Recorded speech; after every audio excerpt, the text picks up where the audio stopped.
Delhi Assembly elections, what is the message it sends out to the country as a whole? The long awaited Delhi Assembly election results are still coming out, and they seem to conform to the pattern predicted by the exit polls. As far as I'm concerned, the main significance of this election is really not whether or not Aam Aadmi Party will retain its hold on Delhi or BJP would capture the national capital region, which is very prestigious. To me, the main significance is what will be the plight of India alliance. To be more explicit, what is the truth or falsehood of the India alliance? Is it an alliance? If it's an alliance, if it's an opportunistic alliance, or is it an alliance with a well thought out vision for the country? Will the alliance evaporate? But even beyond that, there is a question that merits our attention as far as I am concerned. What is the impact of this election on Rahul Gandhi as the leader of the opposition? And within that, I would raise the further question as to what Rahul Gandhi understands to be the scope of his responsibility as LOP, leader of the opposition. There are two ways of understanding this. One is that he is a leader of the opposition within the parliament, that is in the Lok Sabha. And there he will do whatever he can to coordinate the responses and the stand to be taken by the opposition parties in relation to whatever the government of the day wants to do.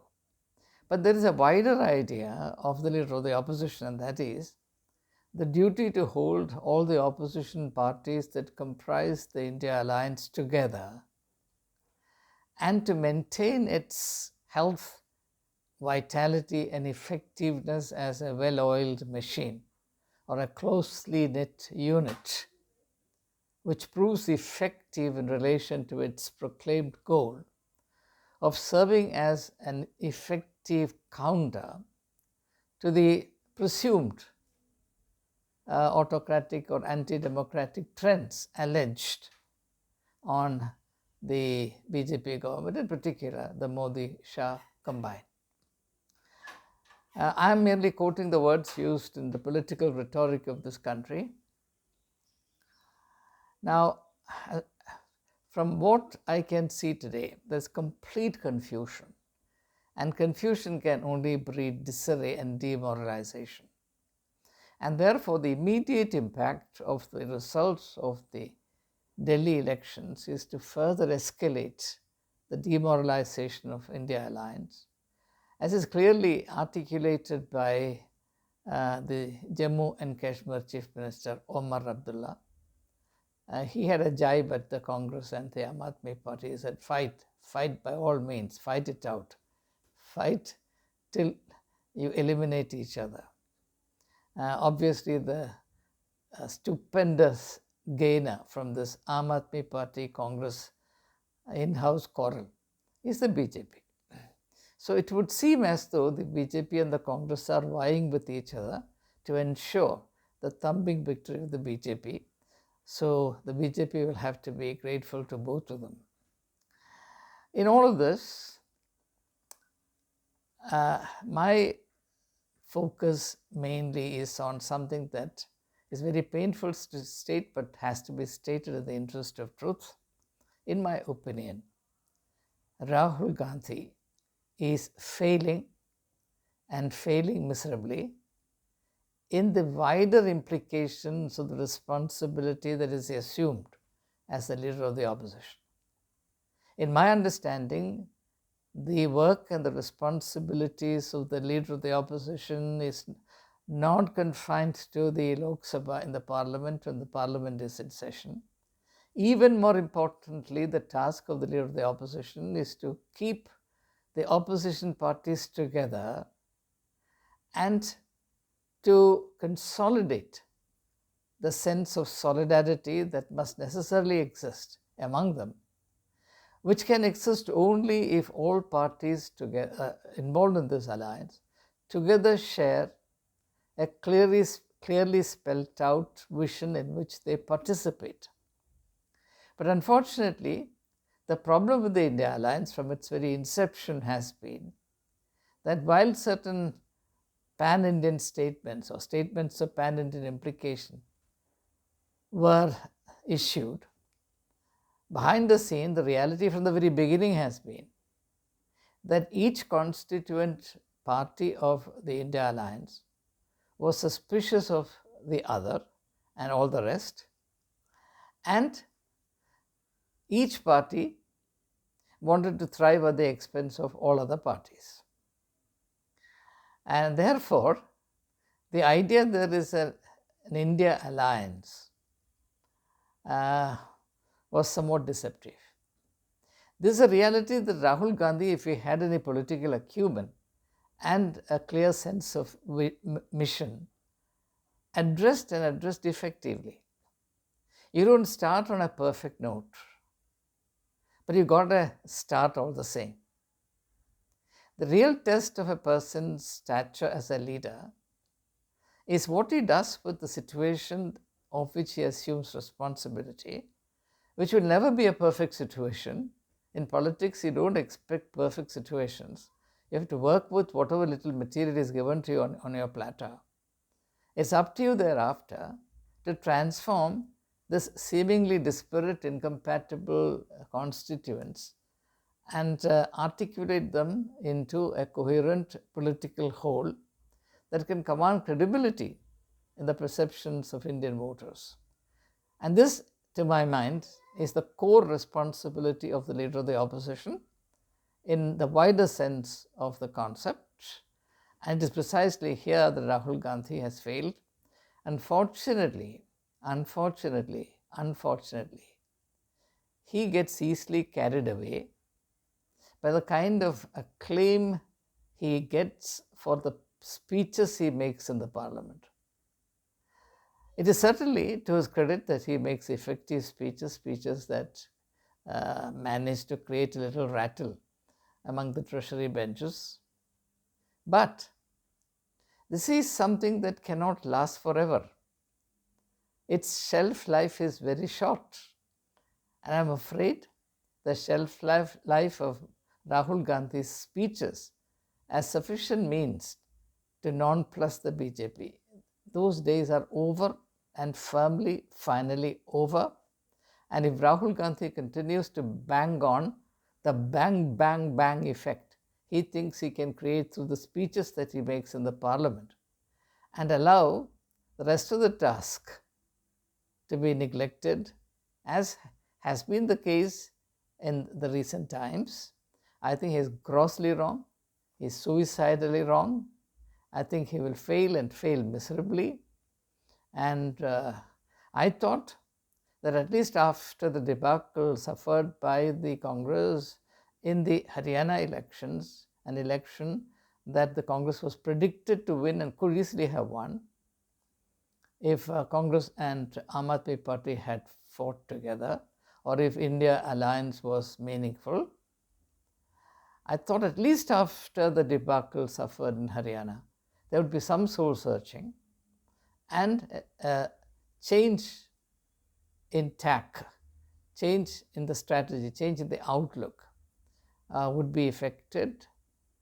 After all, the sign of a vibrant political party is its willingness to learn from experiences and to accept corrections wherever they are necessary. Whereas a party that has lost its momentum, a party that has become or is becoming a relic of history, will become blind to the need to change and reform oneself or to fine-tune one's vision so as to be in sync with the ground realities. Unfortunately, nothing of the sort was done. Then came the Maharashtra debacle, and nothing worthwhile seems to have been done in terms of making the India alliance a coherent and credible unit. And instead, Rahul Gandhi is now focusing on embarrassing the election commission. I don't hold a brief for the commission. Unfortunately, there is much to be desired in that connection, but that's not my central theme in this video. No matter how dramatically he beats his breast in public about the foul dealings that undid the prospects of his party in the Maharashtra elections.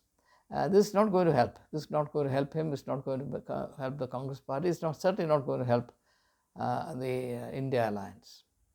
The issues are different. And if you can't put your own house in order, even if the issues that you are bringing to public notice are genuine, even if your data is convincing, it will have absolutely no impact on the common man. His perceptions will never change positively towards you because you don't command credibility. The first thing to do is to establish sufficient credibility for India alliance as a coherent, meaningful, sincere political formation. And not only that, that goal is far away, it is receding day by day. After each elections at least, that goal seems to be receding further. And this can only be understood as the failure of, I am sorry to say, Rahul Gandhi in his role as the leader of the opposition. If he cannot understand that in order to win the greater war, tactically certain battles may have to be lost. Or at least if he cannot understand that he cannot presume to lead the India alliance and at the same time be party to certain political maneuvers that are meant to weaken the constituent parties of the alliance. Unfortunately, the problem with the Congress, to which I have referred earlier as well, is that in each state, in each region, there are individuals for whom settling their personal and family quarrels with certain political individuals is far more important than the destiny of India. Let me be precise here. Look at the role that Sandeep Dixit is playing in Delhi. And as to the extent that I can see from a distance, I'm not living in Delhi anymore, the main hindrance to Congress Aam Aadmi Party unity and forming a united electoral force in this election, which would have made a substantial difference in the outcome, the main hindrance is Sandeep Dixit, just as the main hindrance to the Congress AAP alliance 10 years ago was his mother, Sheila Dixit, because Aam Aadmi Party, or Kejriwal in particular, was very loud in denouncing the corruption of the Congress party, and in particular the Dixit family, Sheila Dixit and her son Sandeep Dixit, in connection with Commonwealth Games of 2010. That was the talk of the town. I was in Delhi at that time. Can you imagine the organization of Commonwealth Games starting with an initial budget of 1,800 crores, ending up spending 70,000 crores. And if you look at the infrastructure gains for Delhi on account of the Commonwealth Games, you will be left wondering what happened to all that money. Compare China organizing the Olympic Games immediately thereafter, 2012. It spent much less to organize an Olympic event, and the sports infrastructure gained tremendously. That's the difference between the two. So everybody in Delhi suspected, whether or not this is true, everybody in Delhi suspected that the mother and son duo made huge amounts of money from Commonwealth Games. And at that time, if you remember, a bag containing 10 lakh rupees in currency was found under the seat occupied by Sandeep Dixit when he was traveling by train from Delhi to Bhopal, I think. It didn't even matter to him that, he just abandoned a bag containing 10 lakh rupees. It was less than peanuts for him. All that, it's hard for me to believe that that's honest money. Anyway, I don't want to go into these murky, messy details.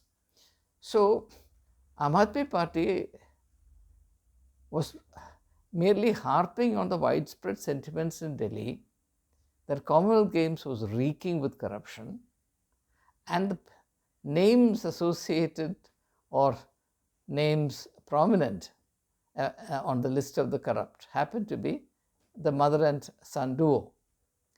Now, Sandeep Dixit harbors that ill will, that malice, that venom towards Kejriwal. And to him, therefore, there's only one goal, and that is to destroy Arvind Kejriwal. He doesn't care two hoots for what happens to the Congress Party or to the India Alliance.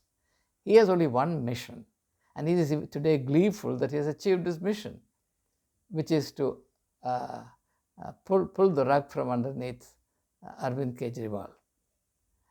Now, if that's the kind of mentality that Rahul Gandhi allows to dictate terms within the party, or if Rahul Gandhi does not have the political maturity and authority within the party to curtail such disruptive elements, negative elements, venomous elements, and allows them free play, allows them to be decisive influences, decisive elements in this party, I'm afraid this party is headed nowhere, or this party is headed to absolute chaos. It's already on the brink of the abyss. And even now, if Rahul Gandhi cannot open his eyes and see the utter destruction that the party is staring at, then I'm afraid I'll have to blame him and him alone.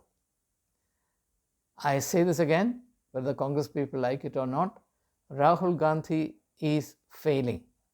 I say it again, Rahul Gandhi is failing in respect of the wider responsibilities comprehended in the role he has assumed, namely the leader of the opposition. In my opinion, the leader of the opposition has a role that goes beyond the four walls of the Lok Sabha. His main task should be to keep the alliance together and keep it in good health and vitality. And in order to do that, he may have to make certain concessions in certain regions if the ultimate battle is to be won. But if he is short-sighted, if he is counting peanuts here, there and everywhere, then the same story, sordid story, will repeat itself, and he and the party will not grow any wiser, which is not good news either for him or for the country. And I say this not because I want to see a particular party in power. I say this as a Democrat. I know what even a school child knows, that the health of a democracy depends very substantially on the health and vitality of the opposition. A democracy without opposition will be de facto dictatorship.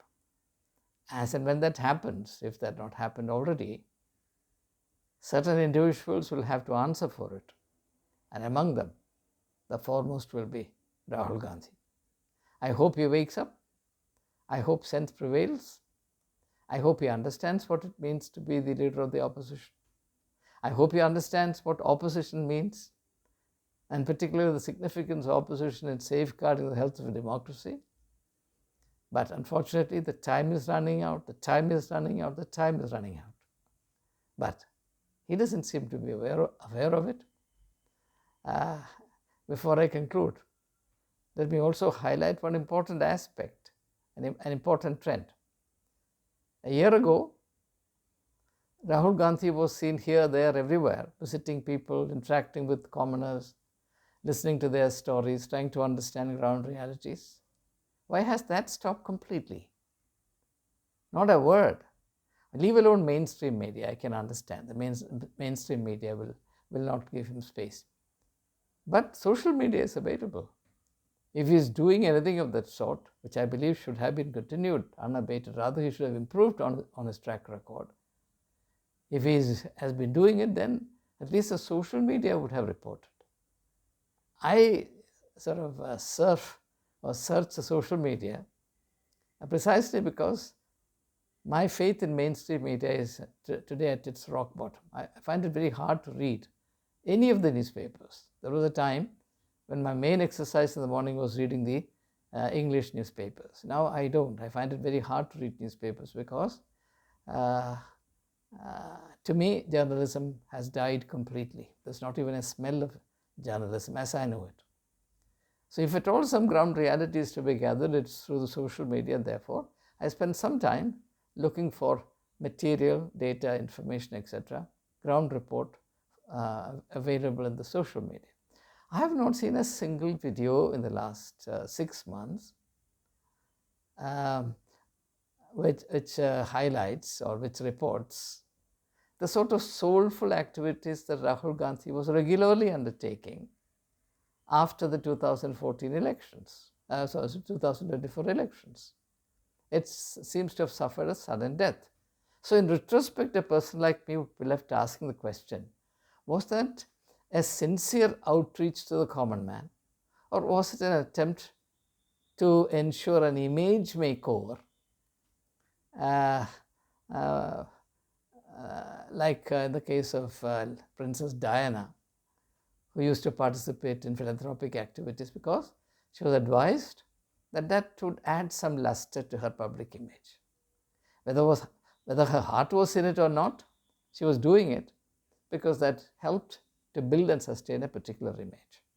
Was that the same with Rahul Gandhi? I'm left wondering. So there are questions. If you raise certain expectations in the public domain, the people of this country have the right to ask certain questions. And you will be judged on the standards that you yourself espoused and proclaimed to the country. And those are the standards I'm applying to Rahul Gandhi.